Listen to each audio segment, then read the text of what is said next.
pollution from cars, factories, and also deforestation. We are seeing a gradual rise in the sea levels as the glaciers in the polar regions are melting. There is also a dramatic climate change. Polar bears are losing their habitat. Glaciers are melting very fast. Sea levels are rising. Hurricanes are getting bigger and stronger. Temperatures are rising. These are all the effects of global warming. Since the Industrial Revolution, people have been burning large amounts of fossil fuels, producing huge clouds of carbon dioxide and other gases. These gases form an invisible blanket, trapping heat from the sun and warming the earth. Cutting down of trees. Number 2. Deforestation, spoiling forests. Number 3. Burning of gases like oil, coal and gas. Number 4. By reducing farming, forest covers, etc.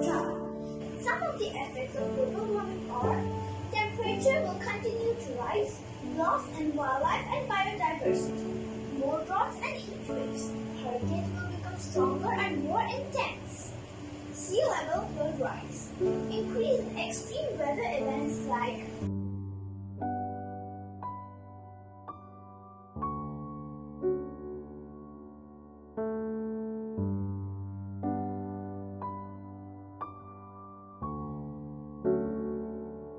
layer is a 2,900 kilometer deep layer of rock known as the mantle. The heat from the core is so high that it makes this rock slightly soft and churns about slowly over millions of years and moves the solid crust on top. there is magma chamber, then crust, then when you go up, through it the hot liquid flows out. The liquid is known as lava. Then there is crater, and then the gases and ashes is released out. Are called magma when it is under the Earth's crust and lava when it comes out. So, how does a volcano erupt? The magma which is being stored in the magma chamber moves upwards through the crater pipes.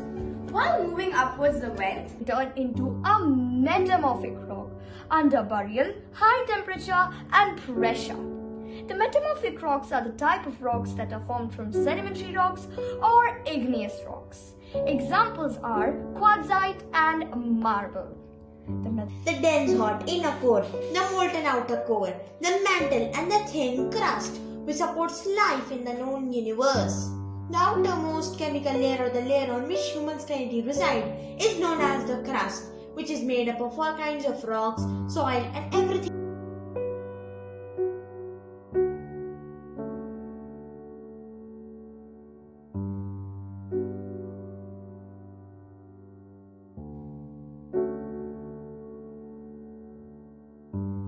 Terrace farming. Here I have shown terrace farming on the 3 sides. It is the method of growing crops on the sides of hills or mountains by planting on graduated terraces built into the slope. Drip irrigation. The water is delivered at the roots of the plants because if excess water is allowed to flow through the crops, then it will wash away all the vital components present in the soil, which is necessary for the plant growth. Terrace farming. Terrace farming is a method of farming whereby steps known as terraces are built onto the slopes of hills and mountains to be used for crop cultivation. Terraced fields decrease both erosion and surface runoff and may be used to support growing crops that require irrigation.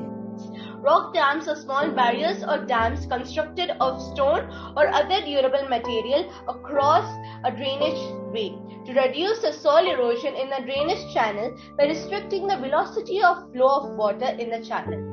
Hills or mountains so that flat surfaces are available for growing crops. When it rains, instead of rain carrying away the soil nutrients and plants down the slope, it flows to the next step. Each step has an outlet which channels water to the next step. An advantage of terrace farming is that when water flows, it does not wash off the topsoil and nutrients.